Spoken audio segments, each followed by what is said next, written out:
ভারতে যাওয়ায় কাল হলো বাংলাদেশি তরুণী নাজমার। শুক্রবার সকালে বেঙ্গালুরুর রামমূর্তি নগরের কালকেরে লেক থেকে উদ্ধার করা হয় তার নিথর দেহ।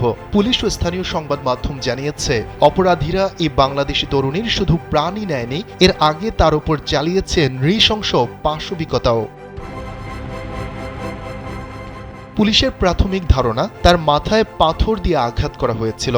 এছাড়া তার ওপর কতটা যৌন পাশবিকতা চালানো হয়েছে সেটি ফরেনসিক রিপোর্টের মাধ্যমে জানা যাবে। এই মুহূর্তে হত্যাকাণ্ডের সঙ্গে জড়িতদের খুঁজে বের করার চেষ্টা করছে স্থানীয় পুলিশ, এমন দাবি তাদের। সংবাদ মাধ্যম ডেকান হেরাল্ড জানিয়েছে, বাংলাদেশি তরুণী নাজমা কালকেরের একটি অ্যাপার্টমেন্টে সাহায্যকারী হিসেবে কাজ করতেন। তারা থাকতেন রামকৃষ্ণ নামক একটি এলাকায়। সেখান থেকে তার কর্মক্ষেত্রটি কাছেই ছিল।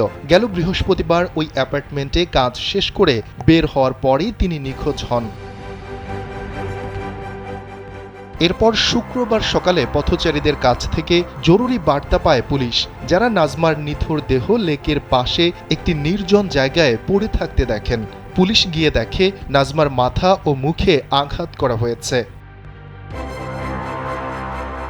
পুলিশ আরও জানায়, ভুক্তভোগী নাজমা বিবাহিত ছিলেন। তিনি স্বামীর সঙ্গেই বসবাস করতেন।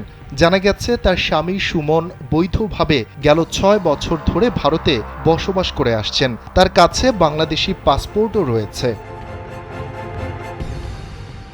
এক জ্যেষ্ঠ পুলিশ কর্মকর্তা সংবাদ মাধ্যম ডেকান হেরাল্ডকে বলেছেন, স্বামীর দেয়া তথ্যে নিশ্চিত হওয়া গেছে নাজমার কাছে কোনো বৈধ কাগজপত্র ছিল না। নাজমার ভাইও তথ্যটি নিশ্চিত করেছেন, তিনিও এই শহরে বসবাস করেন।